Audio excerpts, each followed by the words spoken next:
तो अर्जुन, एक बात तो क्लियर है कि डांसर मेरा वहम नहीं है, और मेरे सर पर जो चोट लगी वहाँ, वो भी। ये टूटे हुए घुंघरू को उठाते उठाते हम उस कमरे तक पहुंचे थे।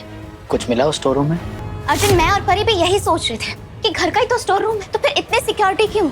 अंदर बेड है, वो सील की हुई खिड़की, तब जाके हमारा दिमाग ठनका कि अर्जुन, यहाँ डिजिटल लॉक था कल। मैंने खुद देखा है कि अब। मेघा, जब मैं इतना सा था ना, तब से ये स्टोर रूम यही है और डिजिटल लॉक कभी नहीं रहा है उस पर। मैं चाह रहा था कि तुम खुद रियलाइज करो, इसलिए मैंने कुछ नहीं कहा। नहीं अर्जुन, मैंने खुद देखा है। मैं ये कह रही हूँ कि अब यहाँ तक आ ही गए हैं तो अंदर चल के भी देख लेते हैं ना कि इसने और क्या क्या वहम पाल रखे हैं। चलो डाल तेरा पासवर्ड। अर्जुन, यहाँ पर बेड था। तो कितने गया बेड? अर्जुन, मैंने खुद देखा था अपनी आंखों से।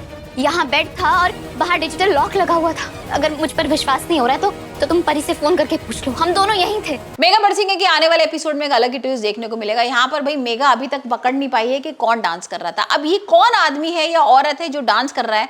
अभी तक तो भाई उसने एक बार किसी आदमी को देखा था, मतलब सिर्फ पीछे से देखा था, और यहाँ पर वो पहचान नहीं पाई थी। उसने अर्जुन और बुआ को बोला भी, लेकिन यहाँ पर बुआ भी और अर्जुन भी बोलते थे कि तुम्हारा वहम होगा, ऐसा कुछ भी नहीं था। और यहाँ पर दूसरी रात को वो अपनी भाभी को देखती है कि भाभी डांस कर रही होती है, लेकिन उसके कहीं ना कहीं समझ में आता है कि भाई मैंने कल जिसको देखा था ना, वो अलग ही आदमी था, कोई ये नहीं थी। और यहाँ पर उसके दिमाग में वही चल रहा होता है कि कुछ तो है यहाँ पर इस सीक्रेट रूम में जो भाई यहाँ पर दफन है, और वो क्या है वो तो हम आने वाले एपिसोड में वैसे भी देखने वाले हैं।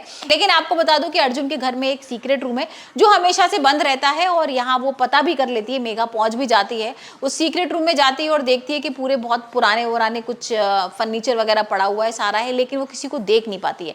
कौन उससे छुप रहा है ये तो भाई आने वाले एपिसोड में ही हम देखेंगे। लेकिन अभी तो यहाँ पर जब वो डांस करते हुए देखती है तो पकड़ने की कोशिश भी करती है, पीछे से हाथ भी मारती है, लेकिन इतने में बुआ आती है। बुआ उसके सर पर डंडा मारती है और उसको बेहोश कर देती है। अभी तक मेघा के सामने ये सच नहीं आ पाया है कि भाई कौन है जो घर में डांस करता है, और यहाँ पर अर्जुन को नहीं पता है, क्योंकि वो अर्जुन को जब भी पूछती है अर्जुन कह देता है कि भाई मुझे नहीं पता और तुम क्या बात कर रही हो, और मैंने तो कभी ऐसी कोई घुंघरू की आवाज नहीं सुनी। हो सकता है कि भाई अर्जुन को सारा सच पता हो और मेघा को नहीं बताना चाह रहा हो। खैर ये तो भाई हम आने वाले सीन्स में ही देखेंगे। लेकिन आप मुझे बताइए, आपको मेघा बरसिंगे का एपिसोड कैसा लग रहा है, और आपके हिसाब से कौन हो सकता है जो रातों में डांस करता है?